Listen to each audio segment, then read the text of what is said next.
לישון בלילה? לא? שאלה קשה. תגדירי לישון. זה לא, בוא נגיד שזה לא אותה שינה שהייתה לפני ה-7 באוקטובר, זה ברור.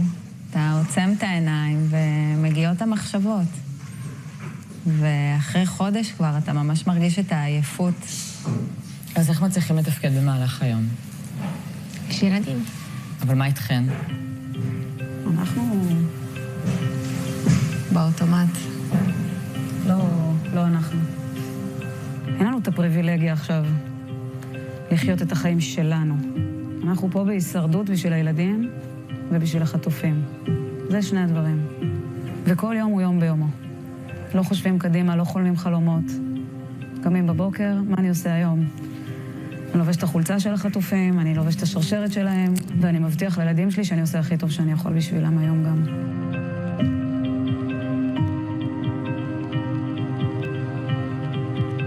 איך מחזיקים 22 שעות בממ"ד? אין לך ברירה. בציפייה שזה ייגמר. אין לך ברירה. אצלי 3 שעות הם הגיעו בתוך הממ"ד. לא היה לנו שקיות, אז חדר שינה, אז שתי הבנות. לא משנה, קחו חולצה, מקיאות לתוך חולצה, זורקים את החולצה בצד. אחרי שזה נרגע קצת ואני רואה בקבוצת וואטסאפ שהם יורים בחלונות ויורים בדלתות והכל עובר, אז עברנו לשלב ב' של להתחבא מתחת למיטה של הממ"ד, להכניס את כולם, כולל הכלב.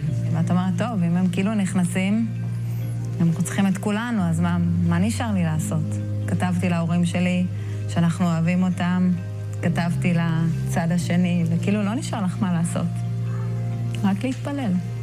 וברגעים כאלה מצליחים לשדר לילדים ביטחון, רוגע, גם ברגעים כאלה? אצלנו היה איפוק, שקט, דממה, שקט של מוות. הכלב לא נבח, הכלב היה שקט. הדבר היחיד זה שהגוף רעד בטירוף. רעדתי בצורה והם אמרו לי, אמא, אבל את רועדת. אז אמרתי להם, זה מהמסגן, קר לי. אני הייתי עסוקה כל הזמן הזה בלשמור שהקטנה שלי לא תעשה רעש. היא ילדה מאוד קופצנית והיא מאוד לא... בת כמה היא? בת 4.5. והאמת שהילדה הפתיעה אותי. כל השעות האלה הייתה בשקט. פעם אחת היא לא צעקה, פעם אחת היא לא בכתה. מעבר לשיחה שלי עם דני קושמרו ששמעו בטלוויזיה, שאמרתי לו, שבכיתי לו ואמרתי לו שנכנסים לנו מחבלים לבית, אז הייתי עסוקה כל הזמן בה. עובר 3 שעות פה ועכשיו מנסים לפרוץ לי הביתה. את שומעת את הקולות? כן, הם דופקים על הדלת שלי.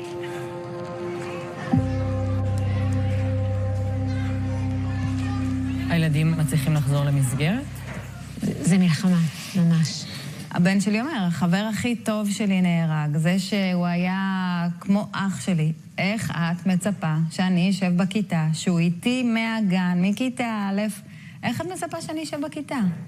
והבנות גם מעידות, איך אתם מצפים שאנחנו נלמד שהחברות הכי טובות שלנו חטופות? מה, אתם רוצים שנשכח אותם? שנקום לבית ספר כאילו שכחנו אותם ונהיה עכשיו תלמידים? זה אמירות שבאמת אין להן תשובה. שזה במחשבה שלהם כל הזמן, ושזה באמת טראומה שהם חוו שהיא נוכחת שם. וכל בוקר אותן שאלות. וכל לילה שאתה רוצה להשכיב, זה אותן שאלות. למה אנחנו לא ישנות בלילה, אמהות? כי רגע לפני שהילד נרדם, הוא שואל אותך אם היום יש מחבל במסדרון, נעלת את הדלת, אולי הוא יבוא מהחלון. רעמים זה יריות. אם הלילה יהיה פה רעמים, זה הלך הלילה. כל דבר כזה זה קריאת ים סוף. זה ממש קשה. זה לקלח אותם כשאתה עומד איתם בתוך המקלחת. זה להיכנס איתם לשירותים. זה אי אפשר לצאת מהמלון. כי המלון הוא הממ"ד שלהם. ונסיעה לכל מקום, הם לא מרגישים בטוחים. אתה מרגיש שחגולה עולה לך בגרון, ואתה מתאפק לא לבכות, כי אתה מבין כמה הילד שלך פגוע. ואתה רוצה להיות חזק בשבילו. ובלילה, אני כאמא, זה יוצא. אני לא ישנה, כי אני חושבת על כל מה שהם עוברים, ואיך אני מרפאה אותם. ומה עשיתי להם? כאילו, איך הבאתי אותם למצב הזה?